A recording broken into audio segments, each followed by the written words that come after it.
Nah, tapi kan Mas Ferry sendiri dari kecil ya itu udah terjun ke dunia entertain atau gimana? Kalau dari kecil sih, mungkin lebih tepatnya dari SMP ya, SMP sih udah mulai terjun ke dunia entertain. Itu bawaan atau gimana sih? Nah, jadi panjang ceritanya sebenarnya. Kan gini kan orang kadang suka ditanyain, lu tuh banci tampil ya? Terus orang suka denial kan? Kadang, gue enggak kok, tapi maunya tampil mulu. Nah, kalau Mas Ferry sendiri apakah termasuk yang banci tampil dari kecil atau enggak? Enggak, jadi gini, gue kecil tuh punya cita-cita 3. Pertama, jadi seniman. Kedua, jadi dokter. Ketiga, jadi perwira. Oke. Nah, ini kan berbeda semua kan. Nah, pada saat itu ada waktu kecil sih suka ya gue ngeliat kok orang asik ya punya bisa tampil di TV, bisa eksplorasi kemampuannya sendiri gitu kan. Nah, mungkin kalau dibilang tampil itu gue nggak ngerti itu automatically. Jadi waktu TK itu gue sempat juara lari estafet nasional. Ya kan, udah menjelang garis di final nih, di jelang garis finish, bokap gue pakai motret gue berhenti dulu bro. Gue berhenti dulu, jarak finish tuh paling cuma 3 meter. Enggak, ngapain lu berhenti? Ya itu, jadi gue memang kayak gue harus jadi seniman ya. Gue berhenti, gue pause dulu, cepret. Itu jalan dulu terakhir, akhirnya juara 2. Akhirnya juara 2, padahal jaraknya lumayan jauh loh. Gila, gara-gara foto ya? Gara-gara foto, dan estafet itu kan 4 orang ya. 4 orang. Nah, itu gue yang terakhir kan. Jadi penentuan nih. Penentuan untuk mencapai garis finish ini pasti di gue nih. Karena gue yang paling cepat larinya. Nah, begitu sudah, ya dikit bokap gue pengen bilang, Ferry 1, 2. Berhenti dulu. Krek. Ya, lewat. Juara 2 nasional. Ini teman-teman insight ya. Foto itu bisa menentukan nasib. Bisa menentukan nasib. Bisa membuat kita bahagia, bisa membuat bencana juga. Mestinya juara 1 jadi juara 2 gitu kan. Iya. Terus. Ya udah, dari situ akhirnya gue coba ada dulu almarhum Mas Dono Warkop. Dia punya Adan Studio ya dulu. Jadi ada pencarian bakat lah istilahnya, pencarian bakat.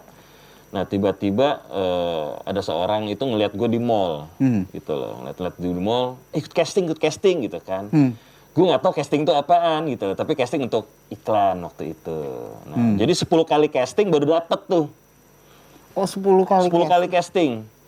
Nah, 10 kali casting gue baru dapet. Nah, jadi figuran dulu.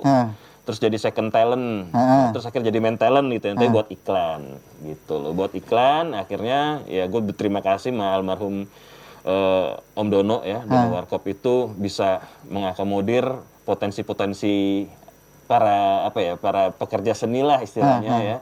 Waktu masih kecil-kecil itu kita bisa mendapatkan bekal. Ya, walaupun honornya waktu zaman dulu kan gede bro. Dulu berapa?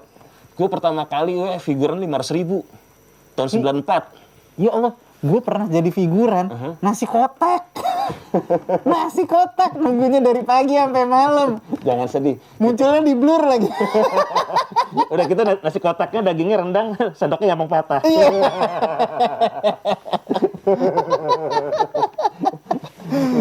Jadi dari situ gue awalnya. Dari situ akhirnya teman-teman bilang, Fer, lu ikut cover boy aja, cover boy. Waduh, gue tuh nggak pede jalan di catwalk. Jadi otak gue tuh kalau mikir gini, jadi model pasti harus jalan di catwalk kan gitu kan. Dan gue tuh nggak bisa tuh, gini-gini tuh nggak bisa gitu. Maksudnya, not me gitu loh. Udah ikutlah gue cover boy kan. Nah, pada tahun 94 gue ikutan tapi asal-asalan, foto seenak. Yang lain ngirim foto bener, gue ngirim pas foto bro. Pas foto. Lu mau ngelamar kerjaan, Untungnya bukan foto yang lu lagi lari yang lu kirim. Seragam mereka. Akhirnya gue gagal di situ. 95 suruh ikutan lagi, alhamdulillah jadi finalis. Itu 5 besar juga. Ya udah, setelah dari situ mulai pelan-pelan iklan. Terus gue ada kesempatan casting casting untuk presenter waktu itu, dan waktu itu gue presenter gue nggak mau presenter gosip, gue mau promoin musik gitu. I love music karena waktu itu gue yang suka musik. Idealis nih, idealismenya tinggi nih dulu nih. Karena waktu itu gue punya band, sampai sekarang sih masih ada, cuma band cuma lebih buat diri sendiri aja. Gitu. Oke. Ya udah, nah setelah itu gue dapat kesempatan gantiin Charles Bonar Sirait, bro. Wah, beban kan? Pada saat itu Doi itu baru dapat Panasonic Award kalau nggak salah. Sebagai presenter terbaik. Setelah itu gue casting itu ngantri. Kayak, ini kayak orang ngantri sembako nih gitu. Alhamdulillah gue diterima. Oke. Percaya gak sih pertama kali gue di TV? Kalau kata teman-teman gue, Fer, lu kaku banget gitu. Tapi ya pelan-pelan kan. Presenting nih ya? Oh, iya, mau kan. Ya udah akhirnya belajar. Di TV nasional lagi, TV swasta nasional itu lagi hype gitu kan. Nah terus pelan-pelan tawaran tuh mulai masuk. Nah, ada stasiun TV, gue suruh gantiin, gue stuntman bro. Gantiin pemain yang lagi kena tipes. Sinetron Cerita Cinta pertama kali. Spesialisasi sakit berarti lo.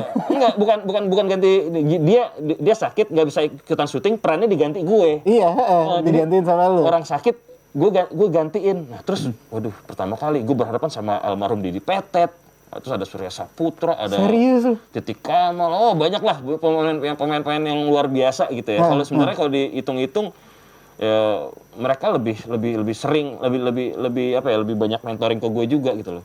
Gue masih naik bus kanan kiri segala macam. Nah, di situ juga akhirnya gue juga coba ngelamar jadi penyiar radio waktu itu tahun 97.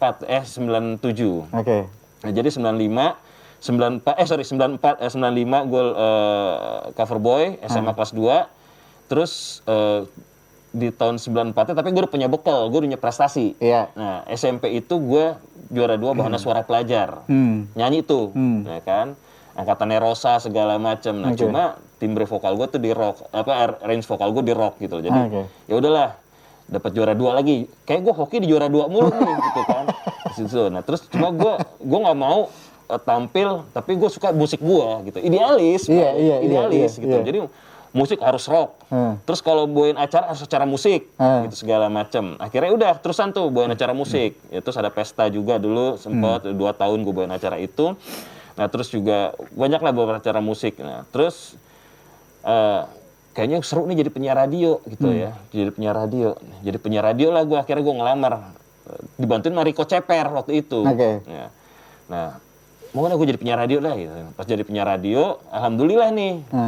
Waktu itu kan belum ada media sosial ya. Iya. Istilahnya masih ini, gue lagi siaran tahun 98, itu kerusuhan bro.